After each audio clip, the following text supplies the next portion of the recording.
제가 대표로 봉독하도록 하겠습니다. 너희 권능 있는 자들아 영광과 능력을 여호와께 돌리고 돌릴지어다. 여호와께 그의 이름에 합당한 영광을 돌리며 거룩한 옷을 입고 여호와께 예배할지어다. 여호와의 소리가 물 위에 있도다. 영광의 하나님이 우레소리를 내시니 여호와는 많은 물 위에 계시도다. 여호와의 소리가 힘 있으며 여호와의 소리가 위엄차도다. 여호와의 소리가 백향목을 꺾으시며 여호와께서 레바논 백향목을 꺾어 부수시도다. 그 나무를 송아지같이 뛰게 하시며 레바논과 시륜으로 들송아지같이 뛰게 하시도다. 여호와의 소리가 화염을 가르시도다. 여호와의 소리가 광야를 진동하시며 여호와께서 가데스 광야를 진동시키시도다. 여호와의 소리가 암사슴을 낙태하게 하시고 살림을 말갛게 벗기시니 그의 성전에서 그의 모든 것들이 말하기를 영광이라 하도다. 여호와께서 홍수 때에 좌정하셨으며 여호와께서 영원하도록 왕으로 좌정하시도다. 여호와께서 자기 백성에게 힘을 주시며 여호와께서 자기 백성에게 평강의 복을 주시리로다. 아멘. 여러분 시편 29편 이제 읽으셨는데 가장 많이 나오는 표현이 뭐였죠? 여호와의 소리. 여호와의 소리가 7번 나옵니다. 7번. 시편 기자는 이 여호와의 소리가 마치 온 하늘을 찢는 우레소리 같다. 그리고 온 땅을 울리는 폭우 소리 같다. 이렇게 노래합니다. 그의 소리의 강력함이 얼마나 대단한지 이게 단단하기로 치면 둘째 가면 서러운 게 이제 레바논 백향목이거든요. 근데 이 백향목을 꺾어 부셔버리고요. 그 우레소리가 나무들이 마치 들송아지가 뛰노는 것처럼 흔들립니다. 여호와의 소리가 화염을 가르며 임하시고 뭐가 생각나시죠? 마치 오순절 성령 강림 때 불의 혀같이 보였다는 말씀이 저는 떠올라요. 그 소리의 힘과 영광에 온 이스라엘의 그 넓은 광야가 진동한다고 합니다. 가만히 보면 다윗은 지금 온 세상 만물이 뒤집어질 정도의 강력한 우레와 폭풍 가운데 서 있는 것 같습니다. 그리고 그 가운데서 하나님의 음성을 듣습니다. 아니 우레 소리와 폭우 그리고 백향목이 꺾이고 온 나무들이 태풍에 이리 쏠리고 저리 쏠리는 그 거대한 굉음과 함께 보여지는 그 광경 가운데 하나님의 위엄찬 소리를 생각합니다. 그래서 온 세상이 두려움에 떨고 있을 때 바로 다윗은 오히려 폭풍우 속에서 여호와의 영광과 능력을 찬송하죠. 1절과 2절 말씀 보면요. 너희 권능 있는 자들아 영광과 능력을 여호와께 돌리고 돌릴지어다. 여호와께 그의 이름에 합당한 영광을 돌리며 거룩한 옷을 입고 여호와께 예배할지어다. 여러분 이 시대에는 이 권능 있는 자들이 누굴까요? 누가 하늘의 권능을 가졌나요? 바로 권능자이신 그리스도를 담은 교회입니다. 저와 여러분이에요. 주님께서 다윗의 입을 통해서 우리에게 이렇게 말씀하시는 거예요. 권능 있는 교회여 하나님께 영광과 권능을 돌려드려라. 전심으로 주를 향하고 주님의 이름에 합당한 영광을 돌려라. 오직 그리스도로 옷 입고 그리스도 신부에 합당한 거룩함으로 삶의 예배를 드려라. 이 주님의 음성을 듣는 우리 모두가 되기를 이 시간 축복합니다. 여러분 하늘에서 큰 우레소리 들어보신 적 있으시죠? 그럼 하나님의 음성은 여러분 들어보셨나요? 하나님의 음성. 온 천하 만물을 지으시고 만물의 주인이신 그 하나님의 음성을 들어보셨나요? 제 인생에서 생각해보면 음성을 들은 게 몇 번 있어요. 몇 번. 예.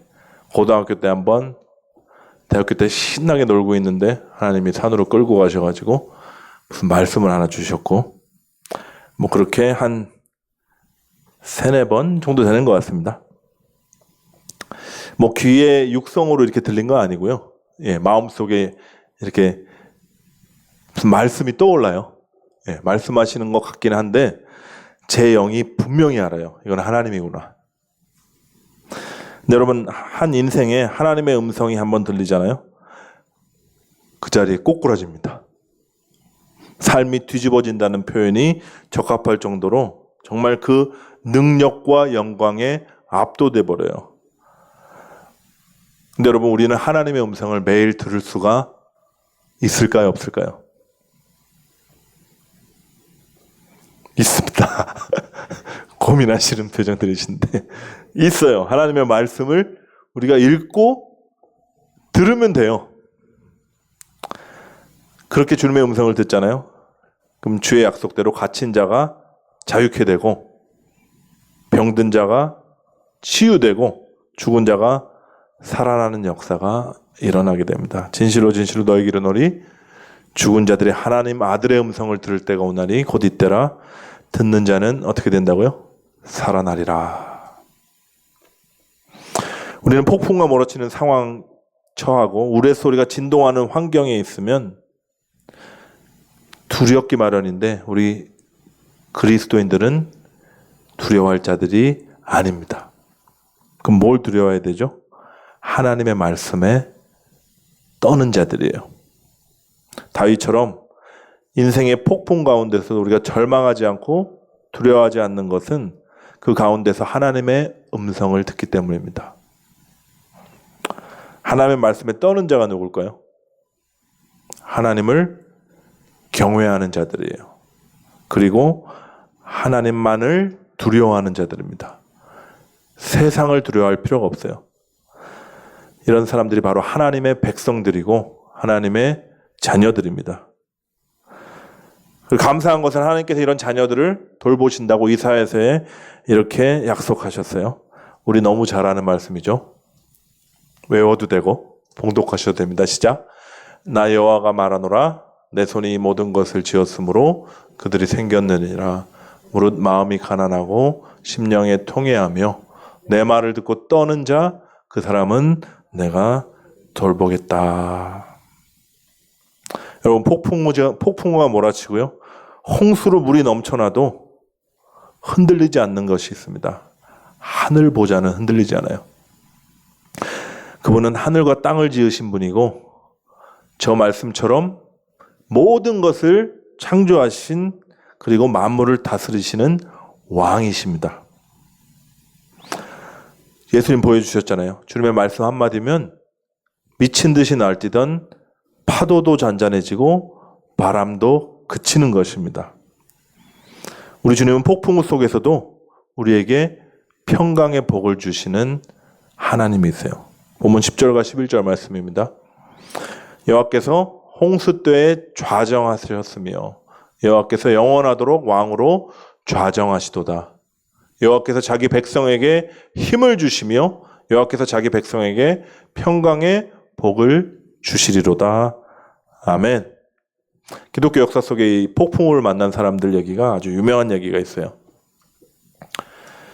감리교 창시자인 이제 웨슬리가 홀리 클럽 이렇게 만들어가지고 청년 때부터 홀리한 사람들 모아놓고 열심히 기도하고 아주 열정적으로 신앙생활을 했었습니다.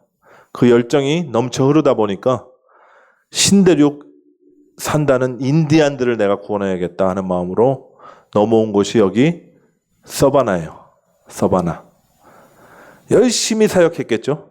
열심히 헌신해도 아무런 열매가 없자 참담해졌습니다. 그래서 다시 나는 돌아가야겠다. 그래가지고 돌아가는 영국으로 가는 배에 몸을 싣고 가는데 항해의 길이 만만치가 않았습니다. 선교 현장보다 더 힘들었다 그래요. 큰 폭풍이 일어나고요. 풍랑이 막 배를 덮쳐오기 시작하는데 웨슬리의 마음은 감당할 수 없는 공포로 이렇게 어쩔 줄 몰라 하는 그런 상황에서 놀라운 광경을 목격하는데, 그게 뭐였냐면요, 한 무리의 사람들이 모여서 죽음이 코앞에 있는데 막 찬양을 하면서 기도를 하는데 그 얼굴이 너무 평안해 보이는 거예요. 웨슬리가 충격을 받았습니다. 이들이 누구였냐면, 누굴까요? 피곤하신 것 같아서 모라비안 교도들이었습니다. 그 유명한 모라비안 교도들. 전 세계 모든 교회들이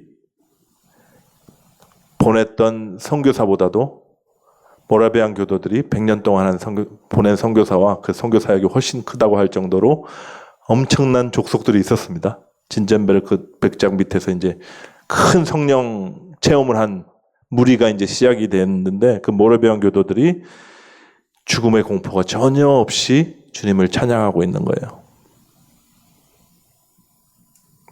어떻게 이럴 수 있을까요?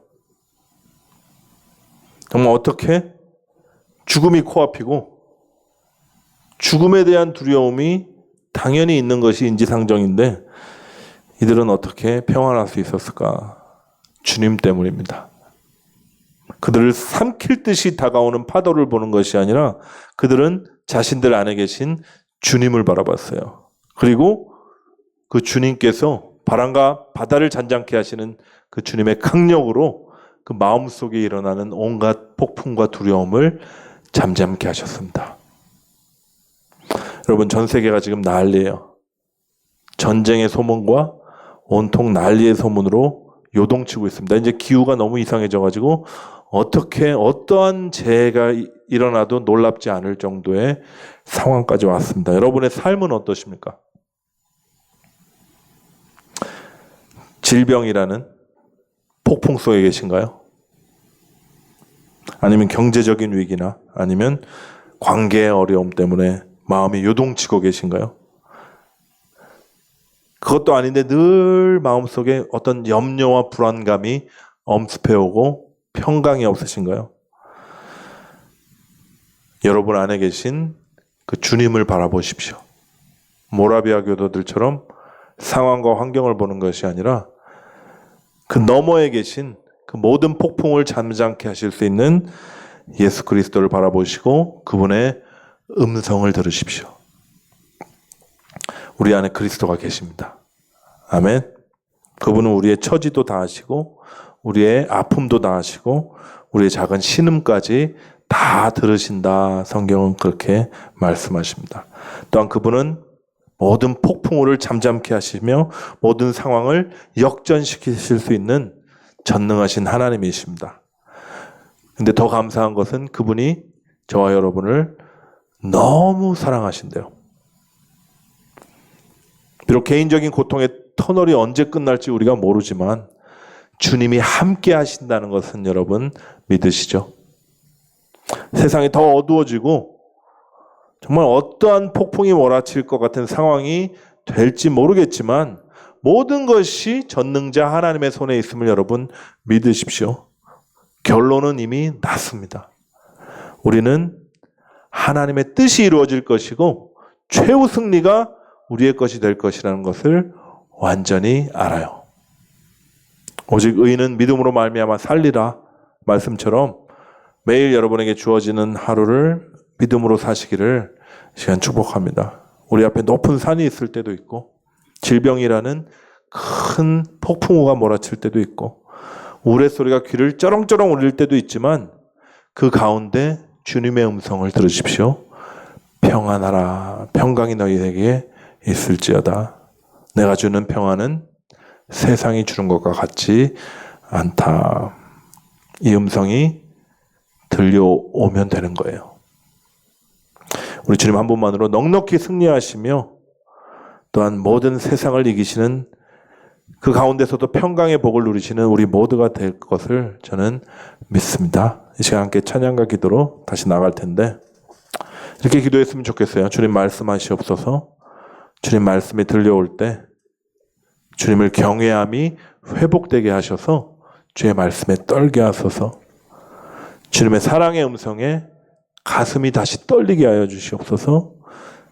지엄하신 주님의 말씀 앞에 순복하게 하여 주시옵소서. 함께 찬양하시고 기도하시겠습니다.